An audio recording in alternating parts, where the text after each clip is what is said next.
सोचो, अगर कल पूरी दुनिया बाढ़ में डूबने वाली हो और तुम्हें ये बात आज ही पता चल जाए, तो क्या तुम खाना स्टोर करोगे, बंकर बनाओगे या भाग जाओगे? लेकिन इस लड़के ने इनमें से कुछ भी नहीं किया, क्योंकि उसके पास थी एक ऐसी फिशिंग रॉड जो पानी से सिर्फ मछली नहीं बल्कि जिंदगी बचाने वाली चीजें भी निकाल सकती थी। और यकीन मानो, आज की कहानी हर अगले मिनट के साथ और भी खतरनाक होती चली जाती है। अगर मुझे दोबारा जीने का एक और मौका मिले तो इस बार मैं न राशन जमा करूंगा, न कोई बंकर बनाऊंगा और न ही अपनी सारी जमा पूंजी किसी बड़े जहाज पर उड़ाऊंगा, क्योंकि मेरे पास इतना पैसा था ही नहीं। लेकिन मेरे पास एक ऐसी चीज जरूर थी जो सब कुछ बदल सकती थी।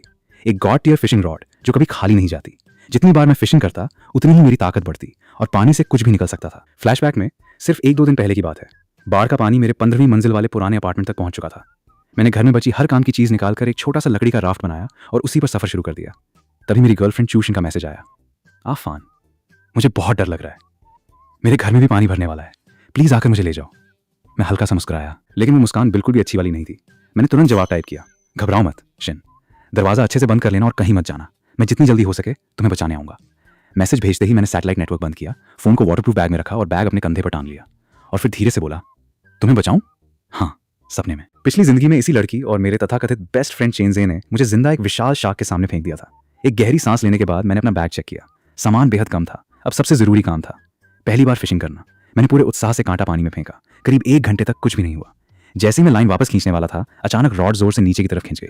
मैंने तुरंत पूरी ताकत लगा दी और रील तेजी से घुमाने लगा। नीचे से आने वाली ताकत इतनी जबरदस्त थी कि मैं लगभग पानी में गिर ही गया। दांत भींचकर मैंने एक जोरदार झटका दिया। अगले ही पल पानी से एक लाल रंग की चीज बाहर उछली।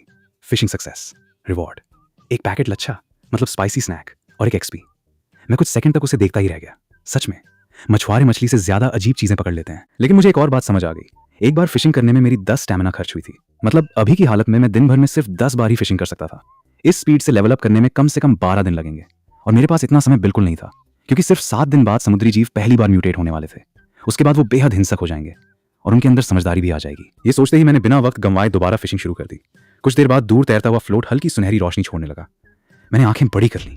क्या ये गोल्ड रैरिटी है? मैंने पूरी ताकत से रॉड ऊपर खींची। रील इतनी तेज घूमी कि उससे चिंगारियां निकलने लगी। मैंने पीछे की तरफ गिरकर अपने पूरे शरीर का वजन रॉड पर डाल दिया। फिर भी रील 1 इंच भी नहीं घूम रही थी। उधर मेरा लकड़ी का राफ्ट भी जोर जोर से हिलने लगा और किनारों से पानी अंदर आने लगा। कुछ देर तक दोनों तरफ बराबरी की टक्कर चलती रही। तभी मेरे दिमाग में एक आइडिया आया, अगर मैं इसे अपनी तरफ नहीं खींच सकता तो क्यों ना इसे ही मुझे खींचने दूं, जब तक इसकी ताकत खत्म न हो जाए। मैंने तुरंत रॉड को राफ्ट की दरार में मजबूती से फंसा दिया और उसके अगले हिस्से को पकड़कर उसे स्टीयरिंग की तरह इस्तेमाल करने लगा। किस्मत से दिशा उसी पुराने डॉक की तरफ थी जहां पिछली जिंदगी में मुझे एक मछली पकड़ने वाली नाव मिली थी। अगले ही पल नीचे की ताकत ने पूरे राफ्ट को तेजी से आगे धकेल दिया और मैं उसके ऊपर ऐसे खड़ा था जैसे बाढ़ में नहीं, सीधे ओलंपिक की सर्फिंग खेलने निकल पड़ा हूं। ऊपर इमारतों की छतों पर फंसे लोग ये नजारा देखकर हैरान रह गए, लेकिन मेरे पास उनकी तरफ देखने का भी वक्त नहीं था। पानी के नीचे मौजूद चीज मुझे पूरे बंदरगाह के चक्कर लगवा रही थी। कई राउंड लगाने के बाद आखिर उसकी ताकत कम होने लगी। मैंने मौका देखते ही लाइन कस दी। अचानक पानी सुनहरी रोशनी के साथ फट पड़ा और एक बैंगनी काला रिंग मेरे राफ्ट पर आकर गिरा। Fishing success, hidden item, space ring, Rarity, ability class. इस रिंग की स्टोरेज मेरे स्पिरिट स्टैट के साथ बढ़ेगी। फिलहाल इसमें सिर्फ सिस्टम से मिलने वाले और फिशिंग से निकले आइटम ही रखे जा सकते थे। मैं थक कर वहीं लेट गया। सिर्फ एक ख्याल आते ही गॉड टियर फिशिंग रॉड और स्नैक दोनों उस छोटे से स्पेस में गायब हो गए। करीब 5 क्यूबिक मीटर की स्टोरेज, लेकिन मेरे लिए ये किसी खजाने से कम नहीं थी। दूसरी तरफ एक लग्जरी अपार्टमेंट में चूशन बार बार अपना फोन देख रही थी। उसे अब भी उम्मीद थी कि मैं उसे बचाने जरूर आऊंगा। तभी चेनजे पीछे से आया और उसकी कमर पकड़ ली। वो बोला, टेंशन मत लो, वो तुमसे इतना प्यार करता है कि मरते दम तक तुम्हें लेने आएगा। चूशन ने हल्का सा भौं से कोड़ ली। उसे लग रहा था कि कहीं कुछ ठीक नहीं है। चेनजे हंसते हुए बोला, अभी तो वो पूरी जान लगाकर नाव चला रहा होगा, जैसे ही पहुंचेगा मैं उसे नाव से नीचे फेंक दूंगा, फिर अंकल की यॉट लेकर तुम्हें लेने आऊंगा। सोफे पर बैठे चाचा चाची ये सुनकर तुरंत उसकी तारीफ करने लगे। वाह बेटा, तुम तो हमारे लिए किसी फरिश्ते से कम नहीं हो, उस निकम्मे लूफान से तो लाख गुना अच्छे हो। चेनजे मुस्कुराकर उनकी बात सुनता रहा, लेकिन उसकी आंखों में एक ठंडी चमक साफ दिखाई दे रही थी। इसी बीच उसके हाथ धीरे धीरे चूशन की तरफ बढ़ने लगे। ये देखकर दोनों बुजुर्ग चुपचाप दूसरी तरफ देखने लगे, जैसे उन्हें कुछ दिखा ही न हो। उधर मैं 1 घंटे आराम करने के बाद फिर से फिशिंग करने लगा। कुछ ही घंटों में रात होने वाली थी और रात का समुद्र बर्फ से भी ज्यादा ठंडा हो जाता है। पहली बार मुझे सिगरेट का पैकेट मिला, दूसरी बार एक बड़ी सब्जी काटने वाली छुरी, चौथी बार फ्लोट पर हल्की हरी रोशनी दिखाई दी। मैं तुरंत सतर्क हो गया। पहले रील का ड्रैग थोड़ा ढीला किया, फिर रॉड को दाएं बाएं हिलाकर नीचे वाली चीज की चाल बिगाड़ने लगा। अगले ही पल मैंने लाइन खींची। पानी से एक चौकोर भूरी चीज बाहर निकली। Fishing success, hidden item, basic workbench. ये ब्लूप्रिंट से चीजें बनाने के काम आती थी। साथ ही इसमें रोज एक बार डिसमेंटल करने का फीचर भी था, लेकिन इसे किसी वाहन से बाइंड करना जरूरी था। मैंने अपने लगभग टूटने वाले राफ्ट को देखा और बिना देर किए वर्कबेंच को उसके सबसे मजबूत हिस्से पर रखकर बाइंड कर दिया। अगले ही पल सुनहरी रोशनी पूरे राफ्ट में फैल गई। लकड़ी के हर तख्ते और हर रस्सी को जैसे किसी ने एक ही मजबूत ढांचे में बदल दिया। अब ये पहले से कहीं ज्यादा मजबूत हो चुका था। इसके बाद मैंने वर्कबेंच का दूसरा फीचर आजमाने का फैसला किया। मैंने अपना हीट पैक निकालकर मशीन में डाल दिया। कुछ सेकंड बाद रोशनी गायब हुई और उसकी जगह एक काला धातु जैसा छोटा ब्लॉक रखा था।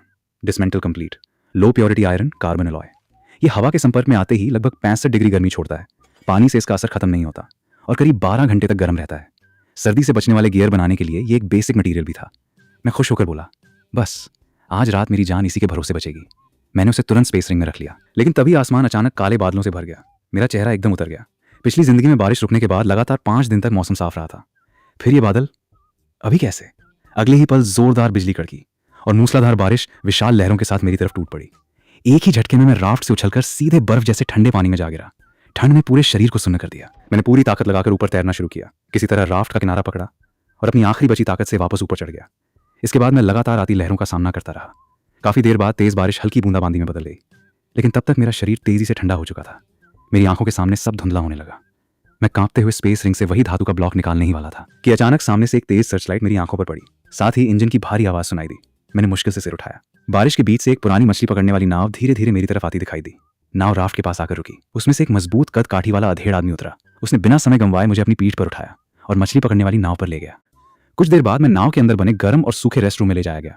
तभी सांवली रंगत वाली एक लड़की नाराज होकर बोली, पापा बाहर इतनी तेज बारिश हो रही है, ऊपर से इतना खतरा है, फिर भी आपको इन्हें बचाना ही था। उस आदमी ने बस मुस्कुराकर मुझे धीरे से फर्श पर लिटा दिया, फिर मेरे भीगे हुए कपड़े उतारने में मदद करने लगा। लड़की, जिसका नाम झांग शियाओमिन था, भले ही शिकायत कर रही थी, लेकिन उसने भी एक छोटा सा हीटर उठाकर मेरी तरफ सरका दिया।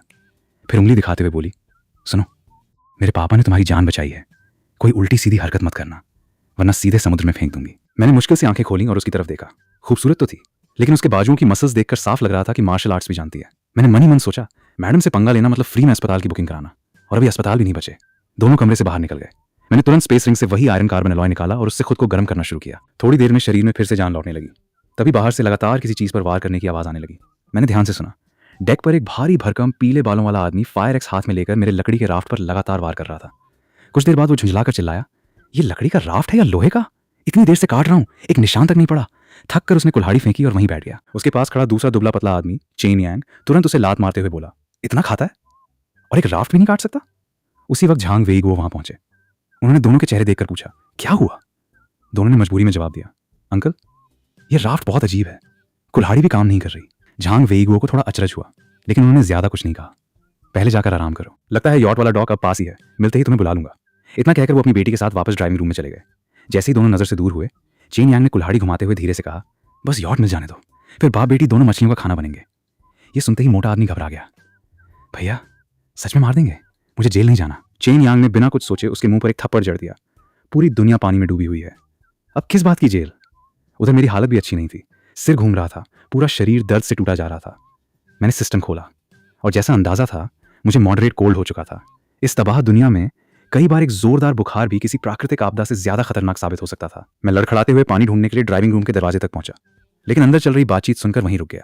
झांग शियाओमिन बोली, पापा मुझे वो दोनों बिल्कुल अच्छे लोग नहीं लगते, क्या हम सच में उनकी यॉट ढूंढने में मदद करेंगे? झांग वेईगुओ ने उसके कंधे पर हाथ रखा। फिक्र मत करो बेटी, यॉट मिलते ही हम बस थोड़ा सा तेल लेंगे और सीधे पश्चिम में शिहुआन माउंटेन की तरफ निकल जाएंगे। सुना है वहां लोगों ने एक अस्थायी बेस बना लिया है, फिलहाल वही सबसे सुरक्षित जगह है। ये सुनते ही मेरी आंखें फैल गईं। अगर मुझे सही याद था, पिछली जिंदगी में वही पूरे इलाके का इकलौता सरकारी सुरक्षित बेस था, लेकिन तब चेनजे की बेवकूफी की वजह से हम लोग इसी यॉट को ढूंढते रह गए और सही समय पर वहां पहुंच ही नहीं पाए। आखिर में मैं ही उनकी जान बचाने की कीमत बन गया। मैं इन्हीं ख्यालों में था कि अचानक दरवाजा खुल गया। मैं सीधा अंदर की तरफ गिर पड़ा। मैंने शर्माते हुए कहा, वो थोड़ा पानी मिल सकता है? झांग वेईगुओ तुरंत मेरे पास आए। उन्होंने मेरे माथे पर हाथ रखा और अगले ही पल चौंक पड़े। इतना तेज बुखार! उन्होंने तुरंत आवाज लगाई, बेटी जल्दी गर्म पानी लेकर आओ। शियाओमिन के जाते ही उन्होंने एक दराज खोली, अंदर से दवाई का छोटा सा डिब्बा निकाला। इस दुनिया में जहां दवा मिलना लगभग नामुमकिन था, एक गोली की कीमत कई लोगों की जान के बराबर थी। उन्होंने उसमें से एक कैप्सूल निकालकर मेरी हथेली पर रख दिया। मेरे पास ज्यादा नहीं बची है, लेकिन ये खा लो, शायद तुम्हारी तबीयत संभल जाए। मैं कुछ पल उस दवाई को देखता रहा। झांग वेईगुओ सच में अच्छे इंसान थे, लेकिन इस दुनिया में अक्सर सबसे पहले अच्छे लोग ही मारे जाते हैं। मैंने दवाई खाई और उनका शुक्रिया अदा किया। उसी वक्त बाहर से किसी की तेज आवाज आई, अंकल जल्दी आइए, हमें यॉट मिल गई। ये सुनते ही झांग वेईगुओ ने स्टीयरिंग अपनी बेटी को सौंपा और तुरंत बाहर निकल गए। कुछ ही देर में नाव यॉट के बिल्कुल पास पहुंच गई। उन्होंने ऊपर चढ़कर पूरा यॉट चेक किया। टैंक पूरा भरा हुआ था, अंदर भी सब कुछ ठीक था। तभी उन्हें माहौल थोड़ा अजीब लगा। उन्होंने चेन यांग से कहा, अब जबकि यॉट मिल गई है, जैसा तय हुआ था, थोड़ा ईंधन ले लें। चेन यांग मुस्कुराया, बिल्कुल अंकल, आपने कहा है तो कैसे मना करेंगे। इतना कहकर वो वापस फिशिंग बोट पर गया, लेकिन सिर्फ औजार लेने नहीं। झांग वेईगुओ नीचे झुककर पाइप तैयार कर ही रहे थे कि पीछे से लकड़ी के डंडे का जोरदार वार उनके सिर पर पड़ा। वो सीधे डेक पर गिर पड़े। उनका शरीर 2-3 बार कांपा और फिर बिल्कुल शांत हो गया। चेन यांग ने डंडा फेंका और अपना सुन्न हाथ झटकने लगा। उधर मोटे आदमी ने पहले से तैयार नायलॉन की रस्सी निकाली और बेहोशी की हालत में पड़े झांग वेईगुओ के हाथ पीछे बांध दिए। उसी समय ड्राइविंग रूम का दरवाजा खुला। शियाओमिन ने अपने पिता को जमीन पर गिरा देखा। उसने बिना एक पल गंवाए दरवाजे के पास रखी फायर एक्स उठा ली और उनकी तरफ दौड़ पड़ी, लेकिन चेन यांग उससे भी तेज निकला। उसने झांग वेईगुओ के बाल पकड़कर उनका सिर ऊपर खींचा और फोल्डिंग नाइफ सीधे उनकी गर्दन पर रख दी। शियाओमिन वहीं रुक गई। उसकी आंखें लाल हो चुकी थीं। वो गुस्से से चिल्लाई, तुम लोग इंसान हो भी या नहीं? अगर मेरे पापा तुम्हें नहीं बचाते तो अब तक समुद्र में डूब चुके होते। चेन यांग ने जमीन पर थूका। मैंने कब कहा था मुझे बचाओ? अब हीरो मत बनो, कुल्हाड़ी फेंको और घुटनों पर बैठ जाओ। मजबूर होकर शियाओमिन ने कुल्हाड़ी नीचे रख दी और घुटनों के बल बैठ गई। अगले ही पल मोटे आदमी ने उसे भी रस्सी से बांध दिया। फिर गंदी मुस्कान के साथ बोला, इतनी बड़ी यॉट है, एक औरत की कमी थी, वो भी पूरी हो गई। झांग वेईगुओ पूरी ताकत से छूटने की कोशिश कर रहे थे, लेकिन चेन यांग ने उन्हें लात मारकर फिर गिरा दिया। फिर ठंडी आवाज में बोला, सामान वाले सेफ का पासवर्ड बता दो, हो सकता है तुम्हारी बेटी जिंदा बच जाए। लेकिन झांग वेईगुओ ने आंखें बंद कर ली। उन्होंने एक शब्द भी नहीं कहा। उन्हें पता था अगर उनकी बेटी इन लोगों के हाथों बच भी गई तो भी उसकी जिंदगी पहले जैसी कभी नहीं रहेगी। ये देखकर चेन यांग का चेहरा और ज्यादा खतरनाक हो गया। उसने मोटे आदमी से कहा, जाकर उस बीमार लड़के को भी बाहर घसीट कर लाओ। कुछ देर बाद मुझे भी खींचकर डेक पर लाया गया। मेरा चेहरा बुखार की वजह से पूरी तरह पीला पड़ चुका था। चेन यांग ने अपनी फोल्डिंग नाइफ मोटे आदमी की तरफ फेंकी। इसका सिर काट दो और अंकल को दिखाओ कि अगला नंबर किसका है। मोटे आदमी ने खुद का हौसला बढ़ाने के लिए जोर से चिल्लाया और चाकू लेकर मेरी तरफ दौड़ पड़ा, लेकिन डेक बारिश से बेहद फिसलन भरा था। उसका पैर फिसला और वो पूरा का पूरा मेरे ऊपर आ गिरा। कुछ सेकंड बीत गए, लेकिन वो हिला तक नहीं। चेन यांग गालियां देता हुआ उसके पास आया। उसने उसे लात भी मारी, फिर भी कोई हरकत नहीं हुई। आखिर उसने उसका शरीर पलटा। उसी पल उसकी लाश के नीचे से अचानक एक तेज चमक निकली। मेरे हाथ की धारदार छुरी सीधी उसके चेहरे की तरफ गई। चेन यांग ने आखिरी पल पर सिर घुमा लिया, फिर भी उसका एक कान कटकर डेक पर गिर पड़ा। वो दर्द से चीखते हुए पीछे हट गया। मैं धीरे धीरे घुटनों के सहारे खड़ा हुआ। उसकी चीखों पर ध्यान दिए बिना मैंने कुल्हाड़ी उठाई और उसकी गर्दन की तरफ वार कर दिया। लेकिन तभी समुद्र की एक विशाल लहर पूरी यॉट से टकराई। मैं पहले ही बुखार और कमजोरी से जूझ रहा था। मेरा संतुलन बिगड़ गया। मैं सीधा डेक पर गिर पड़ा और कुल्हाड़ी फिसलती हुई सीधे चेन यांग के पैरों के पास जा रुकी। एक ही पल में पूरा खेल पलट गया। चेन यांग की आंखों में खुशी चमक उठी। वो रेंगते हुए कुल्हाड़ी तक पहुंचा, उसे उठाया और दहाड़ते हुए बोला, अब तू मरेगा। शियाओमिन पूरी ताकत से चिल्लाई, लूफान संभल कर। लेकिन जैसे ही कुल्हाड़ी नीचे आने वाली थी, चेन यांग को अचानक लगा कि उसके हाथ का वजन गायब हो गया। उसने नीचे देखा, कुल्हाड़ी उसके हाथ से बिना किसी निशान के गायब हो चुकी थी। वो हैरानी में वहीं जमे रह गया। उसी पल मैंने अपना खाली बायां हाथ पीछे किया। अगले ही सेकंड वही कुल्हाड़ी फिर से मेरे हाथ में आ गई। स्पेस रिंग की ताकत आखिर काम आ ही गई। मैंने बिना एक पल गंवाए उल्टा वार किया। धार सीधे चेन यांग के पेट को चीरती हुई आर पार निकल गई। मैंने बिना कोई भाव दिखाए कुल्हाड़ी बाहर खींची, सिर के तेज दर्द को दबाया और उसके ऊपर झुक गया। मैं कुल्हाड़ी दोबारा उठाकर आखिरी वार करने ही वाला था कि तभी जमीन पर पड़ा चेन यांग खून से भरे दांत दिखाते हुए हंसा। वो गुर्राकर बोला, अगर मैं नहीं बचूंगा तो तुझे भी जिंदा नहीं छोड़ूंगा। अगले ही पल उसने अपनी जेब से एक छोटा सा डेटोनेटर निकाला और बिना हिचकिचाए बटन दबा दिया। ये वही देसी बम था जिससे लोग मछलियां उड़ाते थे। जब वो लोग पहले यॉट की जांच कर रहे थे तभी मोटे वाले ने उसे चुपके से फ्यूल टैंक के पास लगा दिया था। मेरी आंखें फैल गईं। मैंने बिजली की रफ्तार से आखिरी वार किया। चेन यांग की गर्दन कटते ही जहाज के निचले हिस्से से एक जोरदार धमाका हुआ। भयंकर गर्म हवा का झटका पूरे जहाज में फैल गया। ड्राइविंग कैबिन हवा में उड़ गया और मैं भी कई मीटर दूर जा गिरा। लीक हो रहे डीजल ने तुरंत आग पकड़ ली। कुछ ही सेकंड में आधा डेक आग की लपटों में घिर चुका था। जहाज में तेजी से पानी भरने लगा और वो एक तरफ झुकने लगा। मैंने दर्द की परवाह नहीं की, सीधे चेन यांग की जेब टटोली और चाबियों का गुच्छा निकाल लिया। लड़खड़ाते हुए मैं झांग वेईगुओ और शियाओमिन के पास पहुंचा और उनकी रस्सियां काट दी। जल्दी सामने वाली यॉट पर चढ़ो। दोनों किसी तरह संभलते हुए यॉट पर पहुंच गए। यॉट के डेक से शियाओमिन ने मेरी तरफ हाथ बढ़ाया, लूफान जल्दी आओ, ये नाव डूबने वाली है। लेकिन मैं आग के बीच खड़ा रहा और धीरे से सिर हिला दिया। मेरी नजर अपने लकड़ी के राफ्ट पर टिक गई। उसी पल मेरे दिमाग में एक नया प्लान आया। मैंने शियाओमिन से पूछा, अभी कितने बजे हैं? वो हैरान रह गई, ऐसे वक्त पर टाइम पूछ रहे हो? फिर जल्दी से बोली, 11:55। अब चलो भी। मैंने धीरे से बुदबुदाया, अभी 5 मिनट बाकी हैं। फिर मैंने जेब से सुबह फिशिंग में मिली सिगरेट का पैकेट निकाला और पूरी सटीकता से उसकी तरफ उछाल दिया। ये तुम्हारे काम आएगा, बेस पर इससे काफी सामान मिल जाएगा। इसे तुम्हारे पापा का एहसान समझकर लौटा रहा हूं। सीधे पश्चिम की तरफ जाना, शिहुआन माउंटेन बेस, पीछे मुड़कर मत देखना। इतना कहकर मैं पलट गया और अपने राफ्ट की तरफ चल पड़ा। शियाओमिन कुछ पल तक मेरी पीठ देखती रही, फिर अपने घायल पिता को देखा। आखिर उसने दांत पीछे यॉट स्टार्ट की और दोनों अंधेरी बारिश भरी रात में दूर निकल गए। उधर मैं डूबते जहाज पर खड़ा बस समय गिनता रहा। जैसे ही नया दिन शुरू हुआ, सिस्टम की आवाज गूंजी, आज का डिसमेंटल इस्तेमाल रीसेट हो चुका है। मैंने तुरंत अपना दायां हाथ वर्कबेंच पर रखा और बाएं हाथ से डूबती हुई फिशिंग बोट को पकड़ लिया। डिसमेंटल। अगले ही पल वर्कबेंच से तेज सुनहरी रोशनी फूट पड़ी। पूरी नाव उस रोशनी में ढक गई। जो जहाज अभी कुछ सेकंड पहले डूब रहा था वो अचानक वहीं रुक गया, जैसे समय ही थम गया हो। फिर पूरी नाव धीरे धीरे टूटने लगी। लकड़ी, लोहे और बाकी हर चीज़ छोटे छोटे चमकते कणों में बदलकर वर्क बेंच के अंदर समाने लगी। करीब 15 मिनट बाद रोशनी पूरी तरह गायब हो गई। कई टन वजन वाली पूरी फिशिंग बोट अब समुद्र से गायब हो चुकी थी। चीन यांग और उसके साथी की लाशें भी सहारे के बिना लहरों में बह गईं और मैं अपने छोटे से राफ्ट पे बैठा वर्क बेंच के ऊपर तैरते हुए नए मटेरियल्स को देख रहा था। Dismantle success. मुझे मिले 20 anti rot wood plank, 10 iron plate, 5 मजबूत glass panel, 2 coil, 50 litre diesel और एक खराब डीजल इंजन जिसे रिपेयर किया जा सकता था। इतनी बड़ी नाव से इतना कम सामान देखकर मैं थोड़ा निराश हुआ, लेकिन सिस्टम ने समझाया कि वर्कबेंच की क्षमता सीमित होने की वजह से उसने मात्रा नहीं बल्कि क्वालिटी बढ़ाकर मटेरियल निकाले हैं। मैंने बिना देर किए सब कुछ स्पेस रिंग में रख दिया। अब मेरा स्पिरिट स्टैट 7 हो चुका था, इसलिए स्पेस रिंग भी बढ़कर 7 क्यूबिक मीटर की हो गई। उसी समय वर्कबेंच फिर से चमका। जरूरी मटेरियल पूरे हो चुके हैं। क्या मौजूदा वाहन को E rank basic survival boat में अपग्रेड करना चाहते हैं? तेज बुखार से सिर फट रहा था। मैंने तुरंत हाँ चुन लिया। अगले ही पल स्पेस रिंग के सारे मटेरियल बाहर निकलकर मेरे राफ्ट में मिलने लगे। कुछ ही सेकंड में साधारण लकड़ी का राफ्ट बदलकर लकड़ी और स्टील से बनी एक मजबूत सर्वाइवल बोट बन गया। उसे देखकर ऐसा लग रहा था जैसे पानी पर चलने वाला छोटा सा आर्मर्ड व्हीकल हो। मैं तुरंत उसके अंदर बने छोटे से कैबिन में घुस गया। बाहर तूफान था, लेकिन अंदर पूरी तरह सूखा और सुरक्षित माहौल था। मैंने चारों तरफ देखा। ये पहली बार था जब इस बर्बाद दुनिया में मेरे पास सच में अपना एक सुरक्षित ठिकाना था। पिछली जिंदगी में मैंने दूसरों के लिए दिन रात मेहनत की थी, फिर भी किसी ने उसकी कदर नहीं की। लेकिन इस बार कम से कम अपने दम पर जीने की इज्जत तो मेरे पास थी। गर्मी में बैठते ही मेरा शरीर ढीला पड़ गया और धीरे धीरे मुझे नींद आ गई। अगली सुबह मैंने केबिन का दरवाजा खोला। होंठ सूख चुके थे और पेट जोरों से गुड़गुड़ा रहा था। अब सबसे पहले खाने और पीने का इंतजाम करना जरूरी था। मैंने फिर से फिशिंग रॉड उठाई। उधर चूशिन के घर में मोबाइल की बैटरी आखिर खत्म हो गई। वो झुंझलाकर फोन सोफे पर फेंकते हुए बोली, कितनी बेकार किस्मत है। टेबल पर बस आधा पैकेट बिस्कुट बचा था। भूख से परेशान होकर वो गुस्से में बड़बड़ाई, लूफान कहीं मर तो नहीं गया? मेरे मैसेज का जवाब तक नहीं दिया। इतने में उसकी चाची और चाचा उसे अलग ले गए। चाचा बोले, लगता है वो सच में डूब गया। घर में जितना खाना बचा है अगर ऐसे ही चलता रहा तो सब भूखे मर जाएंगे। चाची ने धीरे से कहा, मेरे पास एक तरीका है। सामने वाले फ्लैट में बच्चों का फुलाने वाला एयर पंप है, उसे छीन लेते हैं और यहां से निकल जाते हैं। चूशन ने कुछ देर सोचा, फिर हामी भर दी।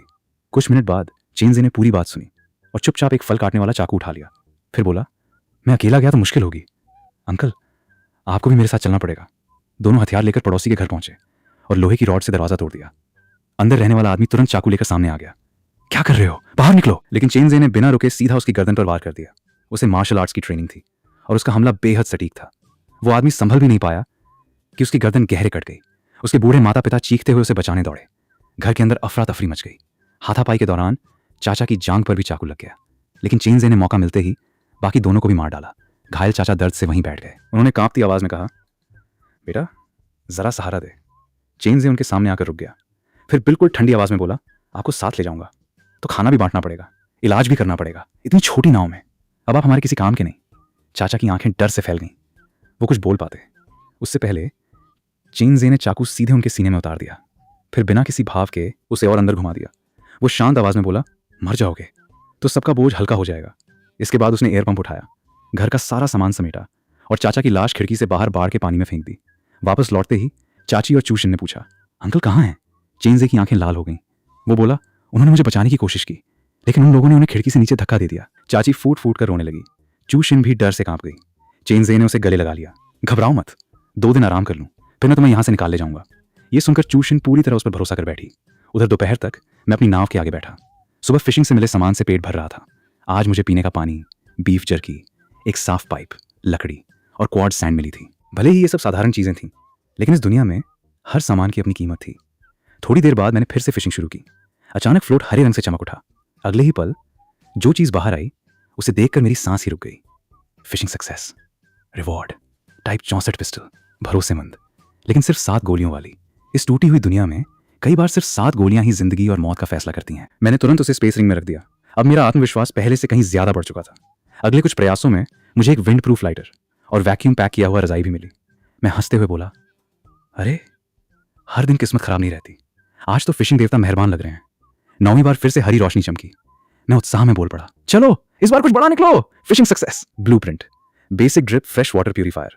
मैंने तुरंत ब्लूप्रिंट वर्कबेंच पर रख दिया। ये मशीन समुद्र के पानी को पीने लायक बना सकती थी। इसमें बिजली कम लगती थी, लेकिन पानी बहुत धीरे धीरे साफ होता था। मैंने जरूरी मटेरियल देखे, ज्यादातर चीजें मेरे पास थीं, लेकिन सबसे अहम पार्ट अभी भी गायब था।